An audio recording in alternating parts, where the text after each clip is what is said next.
വായിച്ചാൽ വളരും വായിച്ചില്ലെങ്കിൽ വളയുമെന്ന് കുഞ്ഞുണ്ണി മാഷ് പറഞ്ഞതുപോലെ നമ്മുടെ ജില്ലാ കലോത്സവത്തിന് സബ് ജില്ലാ കലോത്സവത്തിനൊക്കെ നമ്മൾ എന്നും ചെന്നാൽ അവിടെയൊക്കെ ഉണ്ടാവും ഈ ഒരു പവലിയൻ. പുസ്തക വണ്ടിയുടേതാണ് ആ പവലിയൻ. നമ്മുടെ കൂടെ നിബിൻ ഒടയഞ്ചാൽ ചേരുന്നു. നമുക്ക് അദ്ദേഹത്തോട് ചോദിക്കാം, ഈ ഒരു സംരംഭം എല്ലാ കലോത്സവങ്ങളിലും ഞങ്ങൾ കാണുന്നതാണ്. എങ്ങനെ പോകുന്നു ഈ ഒരു സംരംഭത്തിന്റെ? വളരെ നന്നായിട്ട് പോകുന്നു. പിന്നെ ജില്ലാ കലോത്സവത്തിനാകുമ്പോൾ ഒരുപാട് കലാകാരന്മാരും അതുപോലെ വായനക്കാരും നാടകക്കാരും ഒക്കെ ഒത്തുകൂടുന്ന ഒരു സ്ഥലമാണ്.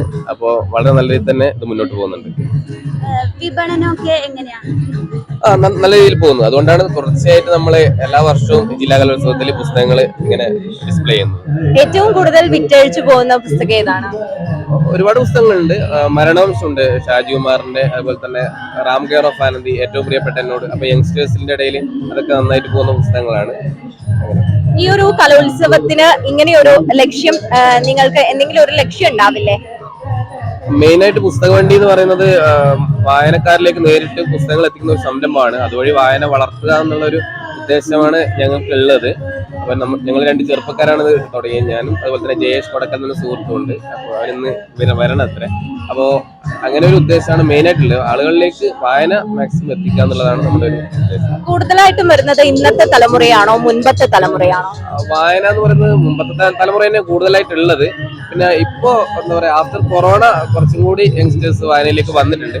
അത് കുറച്ച് സന്തോഷം തരുന്ന കാര്യമാണ്. ഇന്നത്തെ തലമുറ എടുക്കുന്നുണ്ടെങ്കിൽ ഏത് ടൈപ്പ് ബുക്കാണ് കൂടുതലും വിറ്റ് പോകുന്നത്? ഇന്നത്തെ തലമുറ കുറച്ച് മോട്ടിവേഷൻ ബുക്സ് പോകുന്നുണ്ട്. പിന്നെ ഞാൻ നേരത്തെ പറഞ്ഞ പോലെ സെൽഫ് ഹെൽപ്പ്, അതായത് ഏറ്റവും പ്രിയപ്പെട്ട എന്നോട്, റാം കെയർ ഓഫ് ആനന്ദി, അങ്ങനെയുള്ള പുസ്തകങ്ങൾ പോകുന്നുണ്ട്. ആ രണ്ട് പുസ്തകം വായിക്കുന്നതിലൂടെ വന്നതിന് ശേഷം കുറച്ചും കൂടി കുട്ടികൾ വായനയിലേക്ക് വന്നിട്ടുണ്ട്. നിബിൻ ചേട്ടനാണ് നമ്മോടൊപ്പം ചേർന്നത്. നമുക്കിനി ഒരു വായനക്കാരനെ കൂടെ പരിചയപ്പെട്ടാലോ? നമുക്കൊരു വായനക്കാരനോട് കൂടെ അഭിപ്രായം ചോദിക്കാം. എല്ലാ ബുക്സും വായിക്കുന്നതാണോ? വായിക്കാറുണ്ട്. ഇപ്പോ അടുത്തായിട്ട് വായിച്ച ബുക്ക് ഏതാണ്?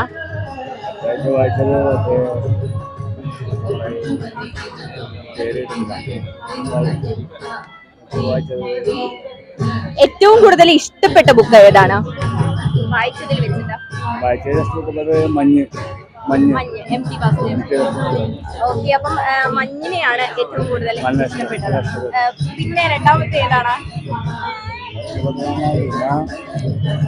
റാം കെയർ ഓഫ് ആനന്ദി ഒക്കെ വായിച്ചു. അതൊക്കെയാണ് ന്യൂ ജനറേഷൻ ഏറ്റവും കൂടുതൽ എടുക്കുന്നതെന്ന് പറഞ്ഞു. അപ്പം വായിച്ചോണ്ടിരിക്കുന്ന ഫുള്ളായിട്ട്.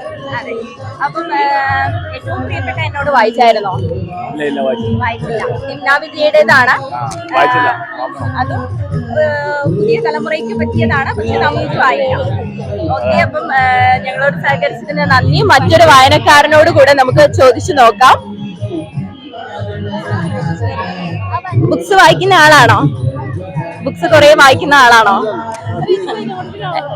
ഏറ്റവും അവസാനമായിട്ട് വായിച്ച ബുക്ക് ഏതാണ്? ഞാൻ അങ്ങനെ വായിക്കുന്ന ടൈപ്പ് അല്ല. വായിച്ച ബുക്സ്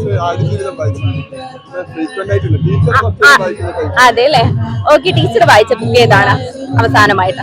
രതീഷിന്റെ പെണ്ണ് ചിത്തവന്റെ 17-ാം ദിവസമാണ്. ഏറ്റവും കൂടുതൽ ഇഷ്ടപ്പെട്ട, വായിച്ചതിൽ വെച്ച് ഈ ഇത്രയും നാളിൽ വായിച്ചതിൽ വെച്ച് ഏറ്റവും കൂടുതൽ ഇഷ്ടപ്പെട്ട ബുക്ക് ഏതാണ്? രാജശ്രീ ടീച്ചറെ കല്യാണിയും ദക്ഷണിയും ഭയങ്കര ഇഷ്ടപ്പെട്ടു. പിന്നെ കെ.എസ്. രതീഷിന്റെ മാളം ഇഷ്ടമായി.